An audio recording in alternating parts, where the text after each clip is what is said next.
Friends, मेरा नाम है अमित और आप देख रहे हैं दिल्ली एनसीआर का नंबर 1 सर्विस सेंटर सूरज कंप्यूटर्स।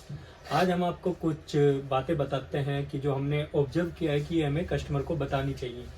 जैसे कि हमने देखा है, यदि हम लैपटॉप खरीदने जाते हैं तो कुछ बंदों को पता नहीं होता कि वो कौन सा लैपटॉप ले। बस उन्हें जरूरत होती है कि भाई एक लैपटॉप चाहिए, हमें काम करना है, तो वो कोई भी कॉन्फ़िगरेशन लेके आ जाते हैं। जैसे कि भाई कोई सस्ता लैपटॉप होता है, पेंटियम का प्रोसेसर होता है, सेलरॉन होता है, उस टाइप के। यदि काम के अकॉर्डिंग और मान के चले, कुछ बंदे उन्हें एएमडी भी दे देते हैं कि आपका काम इससे हो जाएगा।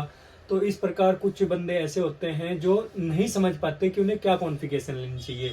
तो हम उसी के अकॉर्डिंग आज आपको बताते हैं कि किस काम के लिए हमें क्या कॉन्फ़िगरेशन यूज करनी चाहिए। तो सबसे पहले हम आपको बताते हैं, यदि आप एक स्टूडेंट है, स्टूडेंट पर्पज से आप कोई लैपटॉप ले रहे हैं, तो कम से कम तो i5 तो आपके पास होना ही चाहिए। i5 से कम में लैपटॉप का लेने का कोई बेनिफिट नहीं है। यदि आप स्टूडेंट है, उसमें ग्राफिक कार्ड भी होना चाहिए और रैम 8 GB कम से कम, और SSD आज के टाइम में होनी ही चाहिए। हमने देखा है यहाँ बंदे लैपटॉप लेके आते हैं, महंगे महंगे लैपटॉप ले लेते हैं 50-50 हजार, 55-55 हजार रुपए के। ना उनमें ग्राफिक कार्ड होता है और ना उसमें SSD होती है।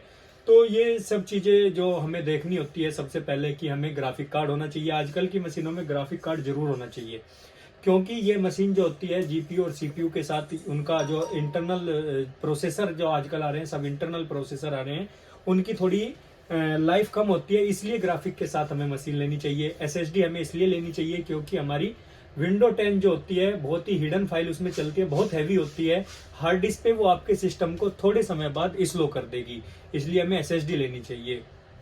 8 GB रैम तो कम से कम होना चाहिए। उससे ऊपर आपका यूज है कि भाई आप क्या यूज करते हो और किस तरीके से यूज करते हो।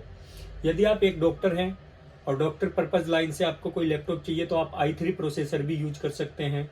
यदि आप एक गेमर हैं, गेमिंग वगैरह के लिए, तो i7 तो कम से कम प्रोसेसर होना चाहिए, या आप उसमें राइजन में भी जा सकते हैं। SSD तो होनी चाहिए, ग्राफिक कार्ड होना चाहिए। और आपको यदि इसी तरह ये कुछ लेटेस्ट न्यूज चाहिए तो आप हमारे चैनल को सब्सक्राइब करें, वीडियोज को लाइक करें। धन्यवाद।